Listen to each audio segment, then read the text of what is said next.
Hello and welcome to the Biokinetic K9. We are live. We are talking about fitness usability. What is that all about? It's like if you're doing fitness with your dog, are you using it correctly? Is it used? Is it usable for what your needs are with your dog? That's what we're talking about today. And this is prompted from a post that I saw in the week, a very interesting post. And somebody asked, when you are doing fitness with your dog, do you do it so that your dog is useful within your dog sport? And that is really important. So before we get going, let me introduce myself. My name is Angela Hearn. I am the owner and founder of the Biokinetic K9. And we do fitness for sporting dogs. That's what I love. My passion is your power sports. So let's get going. Let's talk about what this fitness usability is.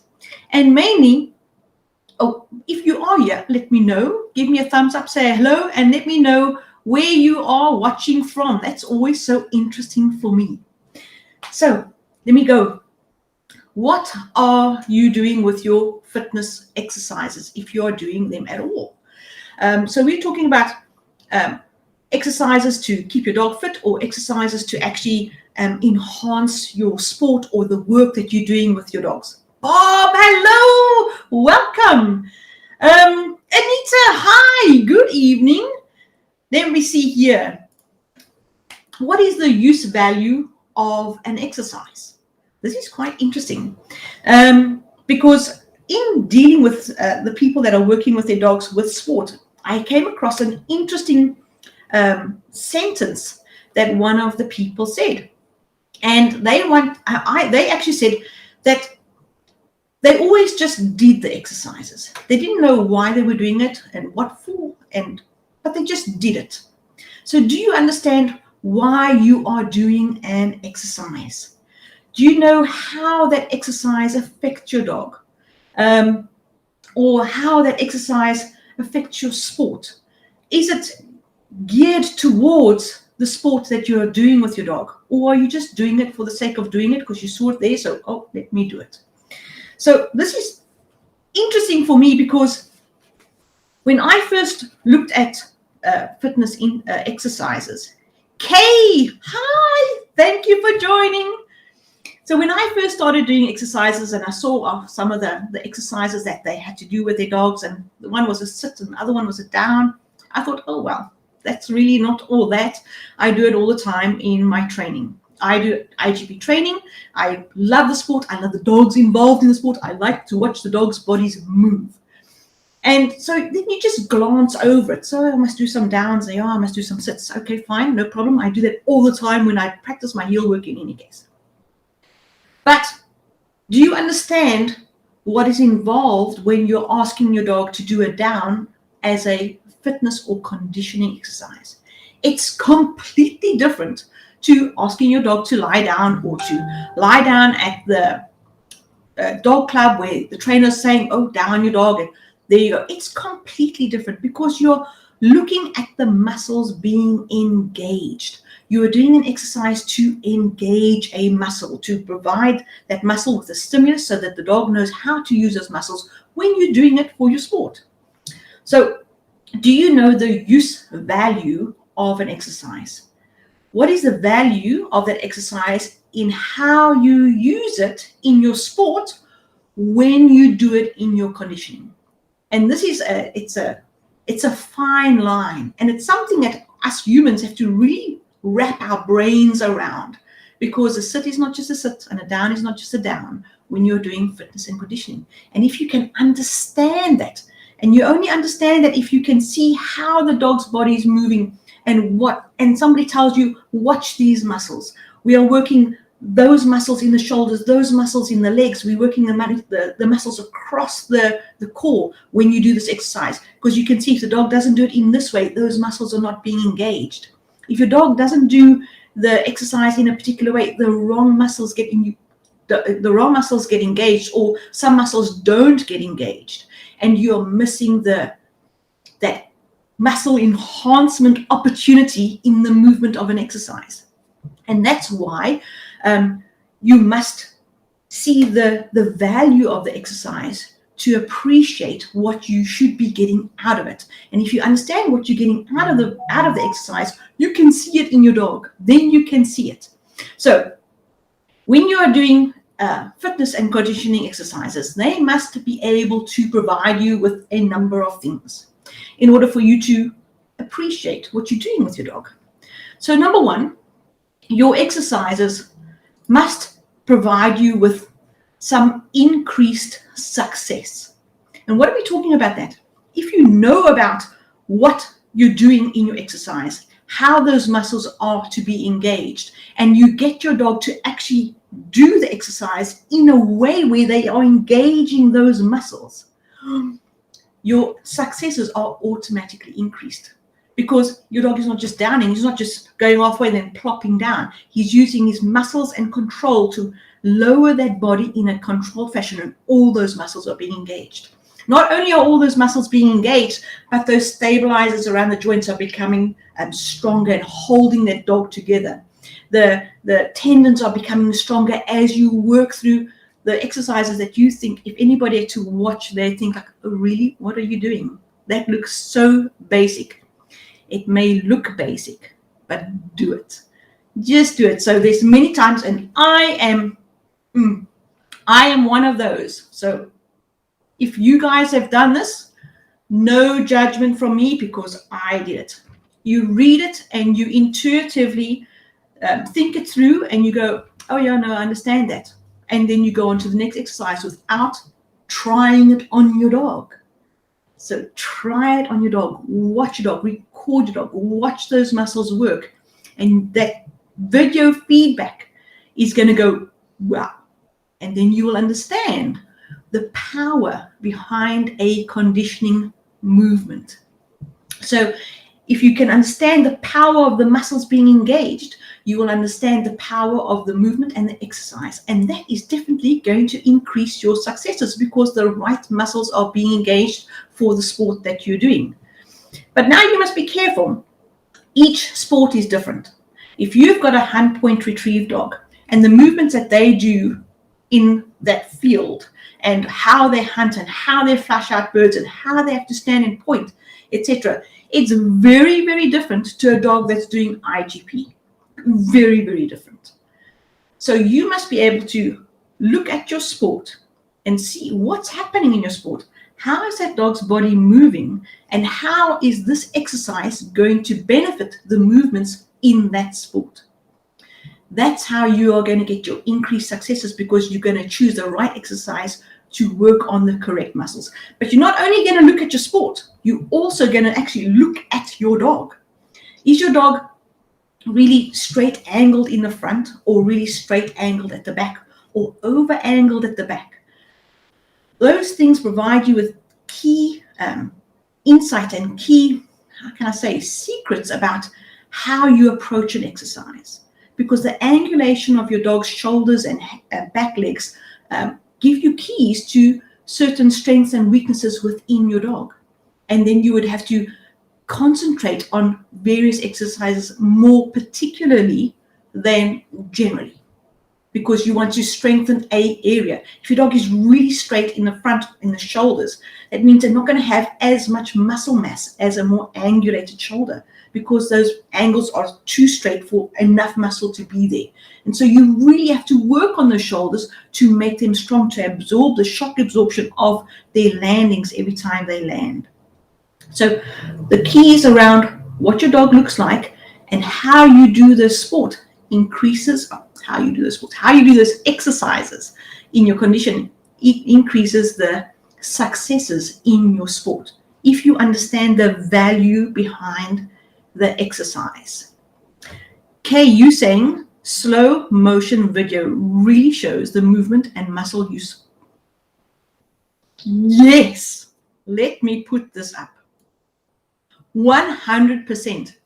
If you video your dog, and I see videos of dogs, I video my own dogs, and people submit videos to me, and you watch those dogs, I go, it gives me chills sometimes when you see even a dog that's struggling to just get the movement, to wrap their own brain about what is being asked of their body, and you watch those muscles move and engage. You go, yes.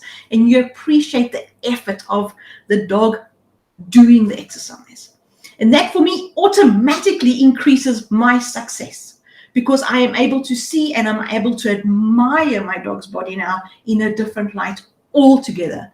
And that whole key now, that ability to see the movement and the muscle use in an exercise, that then, I'm just going to take you there, increases my motivation. So when you are working your dog and you can see those muscles and you can see those improvements, and the dogs do improve.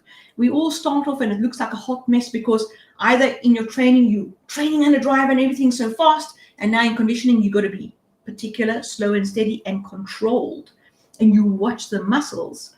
It gives you that motivation to carry on, even though you may not succeed the first 2-3 times, but your dog is getting it. Those muscles are being engaged. They are being used, not to their fullest yet, but you are getting there.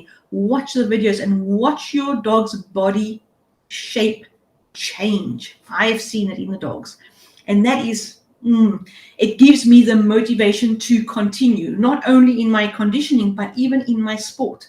And that's why I say this conditioning exercises is like a motivational secret sauce for me, because as soon as I see the dog's bodies engage and move and those muscles work, I just want to go and get my dogs and we're going to be working again. It really motivates me to, oh, come, let's do it, because I know how my dogs enjoy the exercises. And they really do. They enjoy it. It's a bonding experience with you. And that bonding, that extra bonding that you get with your dog doing these conditioning exercises, because they're fun. They are really fun. And you are laughing with your dog. That bonding, you take it onto the field. And your sport work becomes a much more close-knit partnership, because you are understanding one another's bodies that much better. So this motivational secret sauce is that when the motivation happens to you, even when you aren't feeling motivated about your sport or whatever, it just brings it on and your motivation increases. So that usability of that fitness, where you understand how the exercise is affecting your dog's body and how it can impact your sport, that usability of an exercise, it is a motivating factor. Even if that purpose of that exercise is just to get your dog a little bit fitter, just to bring the weight off. It's a motivational tool for us humans to get our dogs out to do something, because let's face it, the dogs are always ready to do something in any case, but it's for us to get off our asses and go out and do the work. So Anika, you saying, how many times a week do you work your dog in fitness? This is a really important question, because consistency is the key factor when it comes to fitness training. Just like humans, if we go to the gym once a week, yeah, at least you're not doing nothing. So that's better than nothing. But to see progress and to see a change in the body, a minimum of at least 3 times. And this means that you don't have to do fitness 3 times and go train, because I know a lot of IGP people saying, we train too much, we train all the time. You can incorporate a lot of your fitness training into your IGP work on the field. So it doesn't have to be always separate. And when it comes to conditioning work, it's not about long workouts. It's about short 10 to 15 minute sessions. That's it. Or 2 5-minute sessions in a day. That's it. And it can be while you make your coffee, you can do it just quickly. It's something. So if you can do a minimum of 3 days a week, you are going to see results. So if you can do 3 days, 4 days is awesome if you're also training for sport. But at least a minimum of 3 days, you are going to have serious benefits of the workouts that you provide with your dog. 3 short sessions a week. That's all it takes. Same as us humans. That's all it takes to see a difference in physical condition, in general health improvement, all of these things. But definitely in your sport, for sure. Awesome question. Thank you. So once you've got that motivational secret sauce about your increased successes because you understand your conditioning work. It then, of course, saves you time. Everybody thinks it's like, oh, I don't have the time for this. It's too much. But when your dog understands what you're doing, they are ready for you before you are ready for you. And they go through the exercises and you work it. It's a lot of fun. Time flies by when you're having fun. So it saves you a lot of time when you are doing the exercises, but it also saves you time when you are on the field training for your dog, because you don't have to repeat your training all the time because the dog's body can't get into the position. Now you are doing usable exercises in fitness training, and that usability of the exercise transfers onto the field. So now the dog's body can actually do the movement a lot quicker. So you can now concentrate on a lot of polishing work and understanding work in your sport because the body can actually do the work. Not about asking your dog, especially when it comes to flip finishes and all of those things, and understanding about the jump work in IGP. We don't practice enough jumps, but we can't also do jumps all day, every day, because there's a lot of wear and tear on the body. But we can do a lot of conditioning work so that when your dog is working on a jump, the body is able. The dog can use their body better now. So you're increasing the ability of the dog to do the sport just by doing a few conditioning exercises. And that increased ability to do the sport saves you time. So it's not only about, also when you're doing usable exercises, usable fitness exercises that is actually useful for you in your sport. It's not like you have to go through every single fitness conditioning exercise that there is to the point where your dog is almost a trick dog, because there are loads of exercises, there are loads of variations, but you just have to pick out the exercises that is going to be useful for your dog's shape and structure, for your dog's weaknesses, and for your sport, not for all the sports in the world. Your dog doesn't have to become a conditioning trick dog in order to excel in his sport when he does fitness and conditioning exercises. So it saves you a lot of time when you know exactly which exercises you need to use to target your dog's body for the sport that your dog does. You don't have to do everything. That's where there is a big correlation, where your dog doesn't have to do CrossFit training of all of these things if he is doing dock diving. Do the exercises that is going to enhance the dog's sport for that. And do the exercises that's going to help the dog's muscles not become unbalanced just because he's doing a single sport. That's going to keep that body well-rounded and flexible but strong to do the sport that you're doing. Somebody's saying, what are those exercises? Oh, really good question. I don't have your name here. This is what I'm seeing, Facebook user. So if you can just put yourself there. I think there's a link that you need to register if you're in the group, just so that I can see who you are. What are those exercises? Really good question.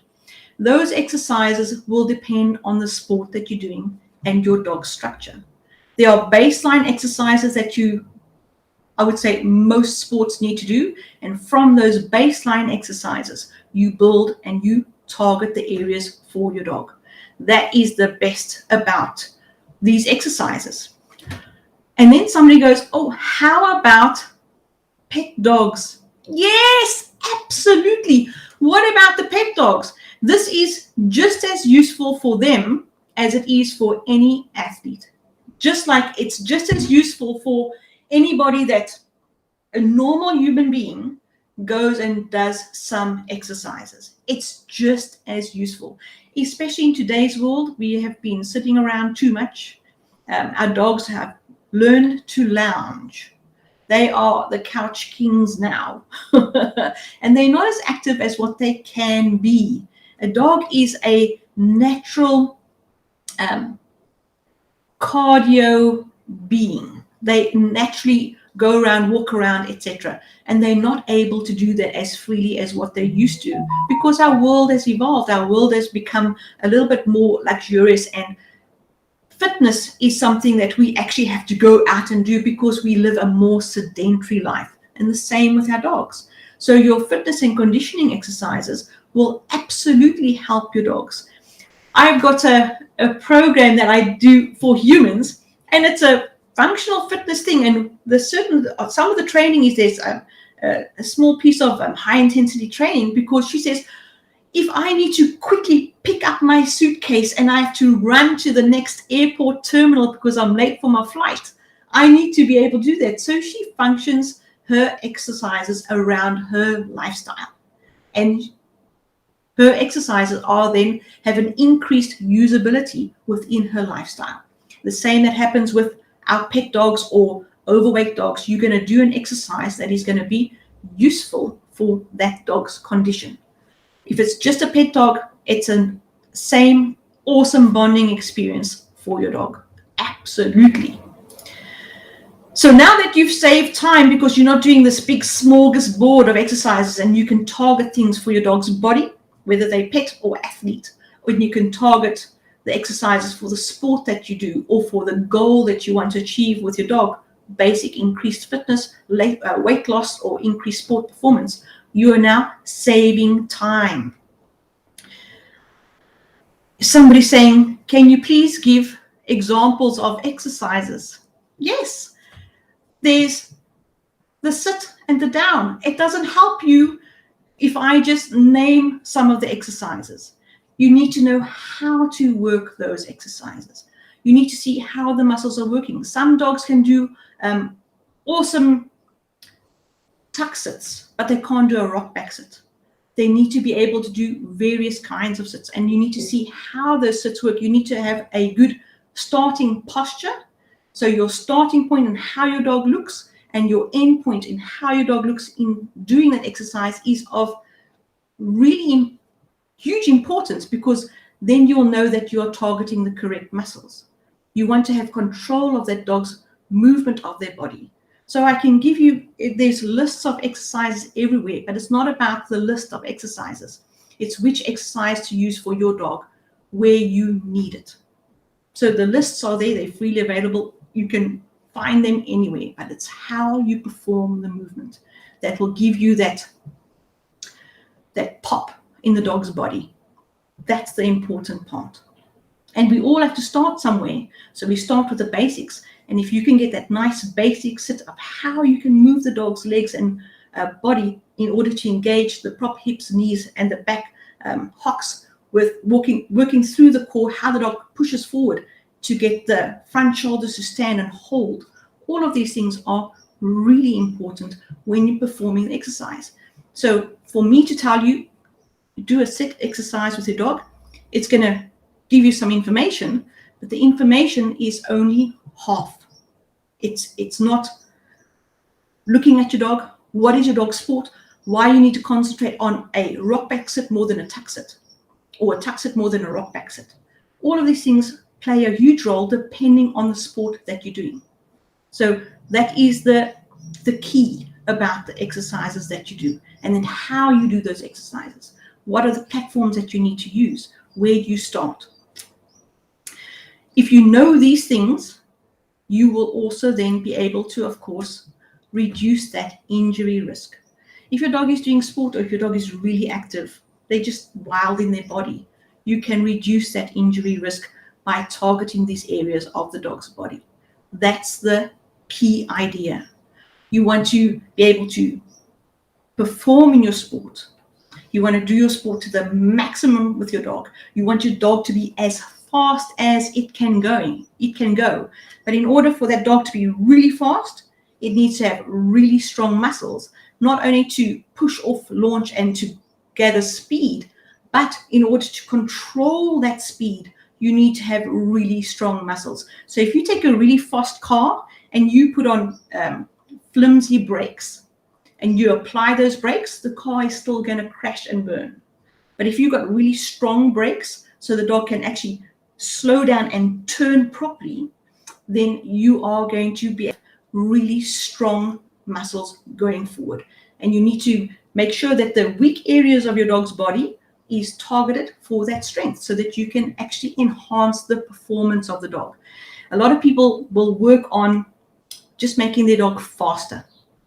They just make their dog faster and faster, and dogs will become fast, but they don't work on the control that the dog requires in that body. And that's a really important part. Don't just work on one aspect of a dog. Work on the entire dog, the whole body, and then you will have the best result. And then the last thing, you will have a result time frame where you'll have faster results in a much shorter period of time, because all the exercises that you're doing now are strategic and purposeful. You're not wasting your time with exercises that's not going to enhance your dog's body. You're not wasting your time with various exercises that are bordering on tricks and for display only, that's not going to be used in your sport. So you are targeting the exercises, you're targeting the body, and your result time frame is going to be a lot shorter. Your results will be a lot faster, and you will be able to see those awesome results in the dog's body and in the performance in a lot shorter period of time. That's why you want to have all your exercises usable. They are useful and usable in the sport or the work that you are doing with your dog. So find a person that will help you, that understands your sport, number one. Find somebody that understands your sport, that understands how you train your dog and understands the demands of your sport, and then go and work the exercises with them so that they can look at your dog and they can see exactly what's happening with your dog, and they can give you the best guidance forward with your dog. Don't just go and do something that you think is okay, because remember that first tip that we talk about. What is the use value of your exercise? Do you understand why you're doing an exercise? Do you understand how it is being applied in your sport? When you understand that, you can then that understanding will prompt you to work further with the correct exercises of your dog. Then you will get the benefit of everything that you need. So when you're doing fitness, make sure that it is useful and usable for the purposes that you need, because there are so many exercises. They really are. They are loads. And the variations of the exercise, depending on what's happening with the dog's body, which muscles are weaker, which muscles are stronger, which sport you do, how the structure and shape of your dog is. You need to be able to just pull out the information that you require that applies to your dog and your dog's sport and use them there. That's all that you need. So I hope this helps you. I hope that you've taken some information, and go and find that person that can help you with your dog. Work those exercises. Let them help you grow your dog. That's what they are there for. Don't be shy. Don't just go and just get an exercise. There's so much information behind an exercise that you need to understand and apply to your dog. It is just awesome. All right, everybody. I hope that was useful and helped you find out about how the exercise applies to your dog and your sport, rather than just go and doing the sport. Okay, so if you need to contact me, you are most welcome. I'm at thebiokineticcanine.com. Annika, it is my pleasure. Thank you so much for joining us. If you need to contact me, you can find me at fit@thebiokineticcanine.com. We have various workshops. Like I said, I work with IGP. Our workshops are geared around IGP dogs in particular. If you want to find out about the rigors of the sport and the things that you need to look at your dog, you're most welcome to go and look at one of our workshops. You will find them on thebiokineticcanine.com. Have a very awesome weekend. Have a very awesome training weekend. And I shall see you next week. Let me put up my information here and here. There we go. Okay, everybody. I'm going to say have a very awesome weekend and cheers.